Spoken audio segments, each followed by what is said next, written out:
Hi friends, welcome to Govardhan trading Telugu. ఇక్కడైతే చూడొచ్చు Nifty gap up అయింది. దాదాపు బ్యాంక్ నిఫ్టీ 50 పాయింట్స్ అయితే పాజిటివ్ అయిపోయాం.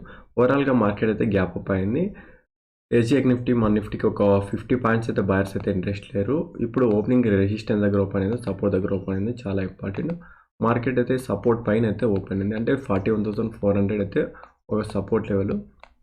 ఆ లెవెల్ పైన అయితే ఓపెన్ అయింది. ఇక్కడ నుంచి మార్కెట్ అయితే సస్టైన్ అవుతుందా లేదా అని చాలా ఇంట్రెస్టింగ్గా లోయర్ సైడ్ నుంచి ఈ విధంగా ఒక ట్రెండ్ లైన్ అయితే వేయచ్చు. ఈ ట్రెండ్ లైన్ బ్రేక్ అయ్యి సస్టైన్ అవుతుందా లేదని చాలా ఇంట్రెస్టింగ్గా ఉంది. మనమైతే బయింగ్ సైడ్ అయితే ప్లాన్ చేస్తున్నాం. ఇక్కడైతే లోయర్ సైడ్ నుంచి ఈ విధంగా ట్రెండ్ లైన్ వేసాం కదా, ఇక్కడైతే చూడవచ్చు. ఈ ట్రెండ్ లైన్ అయితే చాలా ఇంపార్టెంట్. ఈ ట్రెండ్ లైన్ బ్రేక్ చేస్తుందా లేదా అనే క్వశ్చన్స్ అయితే ఉన్నాయి, చూడాలి. మార్కెట్ ఈరోజు మన బయింగ్ సైడ్ అయితే ప్లాన్ చేస్తున్నాం. దాదాపు 41,700 టు 41,400 రేంజ్లో అయితే ఉండాలి. సపోర్ట్ లెవెల్ అయితే మళ్ళీ వచ్చేసి ఇక్కడైతే ఒక సపోర్ట్ లెవెల్గా మారుతుంది. Okay friends, bye.